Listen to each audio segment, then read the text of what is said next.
बूढ़ी माँ अस्पताल में एक बेड पर बीमार पड़ी थी। अस्पताल के बरामदे में उसके दो बड़े बेटे और एक बिटिया चिंता में टहल रहे थे।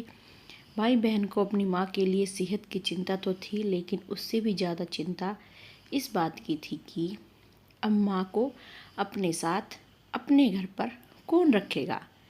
जब तक माँ स्वस्थ थी वह इन तीनों बच्चों से अलग अपने पुराने ही घर में रहती थी, लेकिन अब ऐसा करना खतरे से खाली नहीं होता और ऐसा करने से पूरे समाज में तीनों बेटों बेटी के नाम भी खराब होता। फिर सभी लोग कहते कि देखो कैसी औलादें हैं, अपनी ही बीमार माँ को अकेले रहने के लिए छोड़ दिया बच्चों ने, बहुत बदनामी हो गई।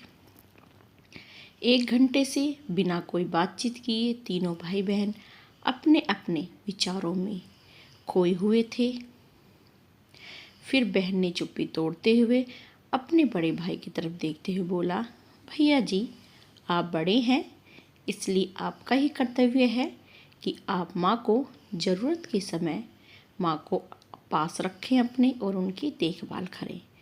छोटी बहन की बात सुनकर बड़े भाई ने पहले अपनी पत्नी की ओर देखा और कहा, मैं इस बात से बिल्कुल इनकार नहीं करता कि बड़े होने के नाते मेरा माँ की देखभाल करने का कर्तव्य है, लेकिन तुम तो जानती ही हो ना कि मैं और तुम्हारी भाभी दोनों ही नौकरी करते हैं। ऐसी हालत में माँ के साथ किसी न किसी को हर वक्त उनकी देखभाल के लिए उनके साथ रहना पड़ेगा, जो हमारे लिए और उनके लिए बहुत ही मुश्किल हो जाएगा। बहन, तुम तो पूरा दिन ही घर पर रहती हो, तुम माँ को अपने साथ क्यों नहीं रखती हो? पैसे की चिंता मत करना, जो भी खर्चा होगा मैं पूरा का पूरा खर्चा मैं दे दूँगा। सुनील भैया, आप तो जानते ही हैं मैं माँ से कितना प्यार करती हूँ, लेकिन आप यह भी जानते हैं कि मेरे ससुराल वाले कैसे हैं। मैं यह बिल्कुल बर्दाश्त नहीं कर पाऊँगी कि कोई मेरी माँ को और मेरे भैयाओं को भला बुरा कहे। इसलिए अच्छा यही होगा कि माँ को अनिक भाई के यहाँ रखा जाए। बड़े भाई सुनील ने भी छोटे भाई अनिक के यहाँ माँ को रखने के लिए सहमति जताई। आप यह कैसी बातें कर रहे हो? क्या आपने नहीं देखा कि माँ कभी भी मेरे घर 2 दिन से ज़्यादा रही नहीं?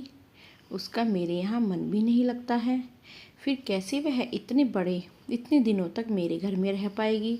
छोटे भाई ने अपनी असहमति जताते हुए कहा।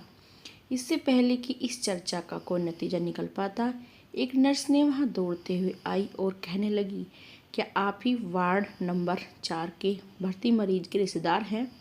आपको डॉक्टर साहब अंदर बुला रहे हैं। सभी घबरा गए और दौड़ते हुए डॉक्टर के पास पहुँचे। डॉक्टर ने उनसे हाथ जोड़ते हुए कहा, आई एम सॉरी, मैं आपकी माताजी को नहीं बचा पाया। डॉक्टर की इस खबर सबके चेहरे पर झूठी मूठी दुख की परत चढ़ी थी। तीनों बच्चों यही चाह रहे थे कि माँ को रखना नहीं पड़े, लेकिन सभी के दिल के किसी न किसी कोने में इस बात की खुशी भी छुपी थी कि अब उन्हें माँ को ही नहीं संभालना पड़ेगा और माँ की वजह से उन्हें परेशान भी नहीं होना पड़ेगा। बच्चों को यह बात नहीं भूलनी चाहिए कि जैसा वह बोएंगे वैसा ही तो काटेंगे। आप भी माँ बाप बनोगे। अगर आज वह अपने माँ बाप के साथ बुरा बर्ताव करते हैं तो उन्हें यह याद रखना चाहिए कि उनके बच्चे भी बड़े होंगे और वह भी बूढ़े होंगे। जो उन्होंने माँ बाप के साथ किया है उनके बच्चे भी उनके साथ वही करेंगे। दोस्तों, अपने दिल से छल कपट निकाल दीजिए और सच्चे मन से अपने माता पिता की, अपने बुजुर्गों की सेवा कीजिए। दोस्तों, छोटी सी यह इमोशनल कहानी ही समाज का सत्य है। यहाँ लोग ऊपर से जो दिखाते हैं वे अंदर से नहीं होते।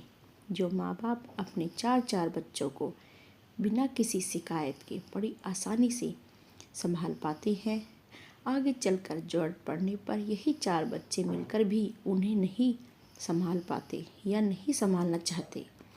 आपने इस कहानी को पूरा सुना तो इसका मतलब है कि आपको ऐसी इमोशनल कहानियाँ पसंद है। आप हमारी इमोशनल कहानियों को सुनने के लिए क्लिक करें और भी कहानियों को सुन और पढ़ सकते हैं हमारे चैनल पर। हमारा चैनल है, इस चैनल पर बेल आइकन दबाएं जिससे नई नई कहानियाँ आप तक पहुँचती रहें।